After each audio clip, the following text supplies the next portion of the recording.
Lecture 3 was devoted on the topic of plagiarism, which is very much related to the main topic of the module, which is paraphrasing. Why? Because sometimes people, if they are not skillful enough, if they don't know how to do a paraphrase, they will fall into the trap of plagiarism. So that's why a researcher needs to know how to paraphrase well. A researcher needs to know that plagiarism is something that a researcher needs to have in mind in order to avoid. So let's look into plagiarism from different aspects in order to be able to avoid it. The module consisted of some points such as what is plagiarism, consequences of plagiarism, types of plagiarism, and we've given examples on each type, plagiarism spectrum according to Turnitin. They call it, instead of plagiarism types, they call it spectrum, and they explain in details the different types. I've shown them to you, and you can have a look at them again at turnitin.com. Now, the do's and the don'ts of plagiarism, the plagiarism detector tools, and finally a note about formatting styles. Is that related to plagiarism? Yes, it's one of the aspects of doing research, and when failing to cite correctly, you might be considered to be a plagiarist, though you are not doing it intentionally. Now, definitely, by all human codes, by all moral codes, plagiarism is unethical, it's despicable, it is something that you need to avoid and keep as far as possible from. Why am I putting these images? Because plagiarism is not a good thing. Plagiarism actually comes from the Latin plagiaris, meaning kidnapper. So when you take the work of someone, it's like taking some of his property. It's like stealing his laptop. It's like stealing his or her jewelry, which is not good. Again, an image that shows that people's work is copyrighted, and if you need to go into the field of research or into the field of writing and publishing, you need to be original. You need to have your own input and not really steal from others or steal others' works. And you need to know how much you are allowed to take from others and how to put that borrowed material in your work.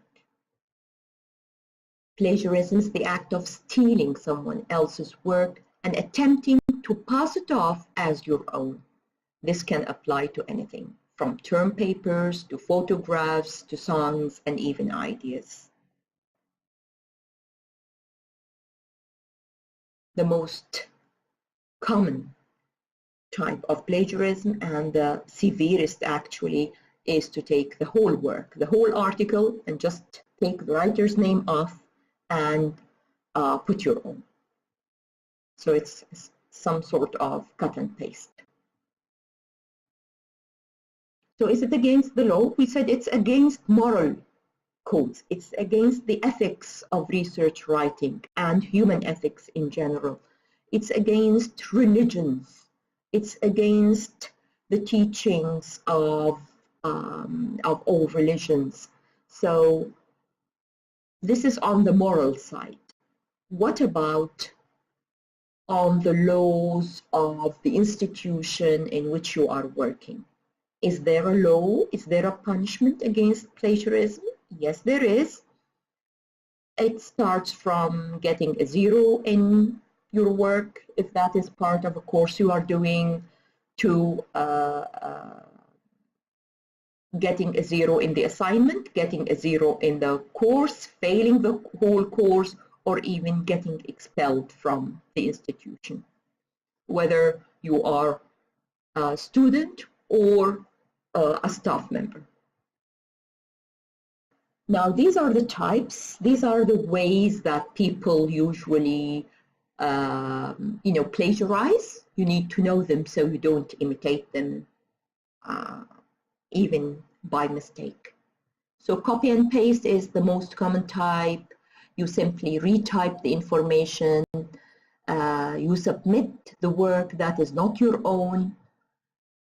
You take all of your ideas from other sources. So you're not taking exactly the same work, but you take the same ideas and you put them in your own language. Again, this is plagiarism.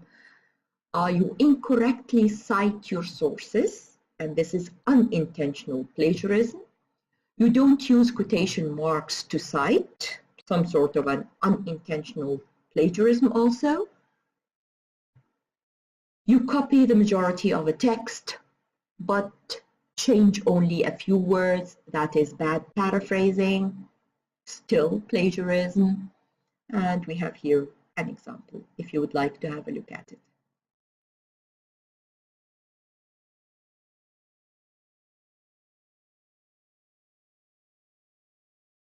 So, to sum up, failing to cite quotations and borrowed ideas is considered plagiarism. What do we mean by citing? This is what we mean by citing. This is what citing can look like. There are other, versions, other ways of citations, but this is the most common, which is to put the author's name and the page number if it is a print source. Failing to enclose borrowed language in quotation marks, like these ones. Failing to put summaries and paraphrases in your own words, which is, copying the language of the original text.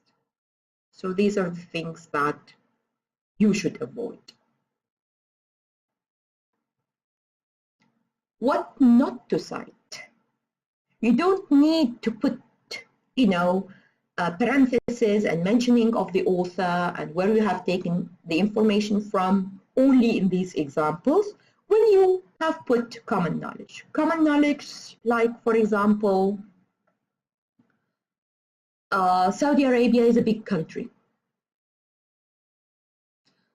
Water boils at 100 degrees centigrade. The sun shines at the eastern side of the globe. Okay, so these are types of common knowledge in different areas. Information that could be found in many general sources. So we come now to your own discipline, your own field of knowledge, and if it is well known, among specialists like yourself, that this is common knowledge, then it becomes common knowledge and you don't need to cite it. One way of knowing this is if you find the information seen repeatedly in your reading. If you know that even a beginner student, a freshman would know this information, that means, it's well known. So you don't need to cite it. But if you are in doubt whether this is considered to be common knowledge in your own field, not common knowledge generally, then it is better to cite than to be accused of plagiarism. Citation styles, such as MLA, APA, and Chicago School, these are the most common types. You need to have a reference to the manual, the style manual you are using. I used to tell my students in our field, in the discipline of humanities, specifically literature, we used to depend on the MLA. So I used to tell them, keep the MLA style manual, which is a book, and there is an online copy of it, a soft copy of it. Keep the book beside your dictionary. Keep it on top of your desk. Don't remove it throughout the process of doing your research. If it takes you 2 years, keep the style manual for 2 years on your desk, because you will be using it quite often. So you need to ask your instructor what style you are to follow. And then if you are told it is the MLA or the APA, then get the manual and keep it close to you, keep it beside you on your desk, and refer to it frequently. That is a way of making you do the research style and the writing of your research well, and it's going to help you avoid plagiarism. Now, I would like to stress that you may have been told that if you put something into your own words, you need not to cite. This is incorrect. The material is still someone else's idea and requires acknowledgement. So ideas are copyrighted as much as texts are. Paraphrasing requires a citation, always. This slide is repeated from the lecture itself. It is ways in which to merge quotes and paraphrases into your own writing. So look at this statement. Wordsworth stated that romantic poetry was marked by, and then a direct quote, spontaneous overflow of powerful feelings, and then the citation and the quotation mark. Romantic poetry, same thing, is expressed differently. Romantic poetry is characterized by the spontaneous overflow of powerful feelings. You see the difference? And then because we didn't mention the name of the author in text, we need to put it in the citation. Wordsworth extensively explored the role of emotion in the creative process, and this is a paraphrase. There is no direct quote in it.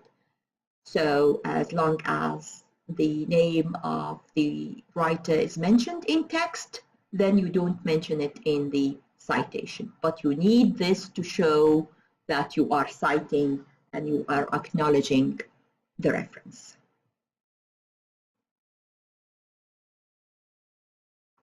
And this is the InText citation, how it's going to appear in your text within the thesis itself or within the article itself, and this is how it's going to look in the list of works cited or the bibliography at the end of your research. And this is written according to MLA. Usually APA put the date close to the writer's name, and the new version of MLA, which you are supposed to follow. You are supposed to follow the most recent version. Puts the date immediately after the name of the author. So just have a look, because this is, as I said, something mechanical. This is just to look at how it is done and then to copy it. And there are also tools online that help you to do the works cited, the citation and the list of works cited correctly. So use those. This is a general look at the works cited. Each type of reference will be cited differently.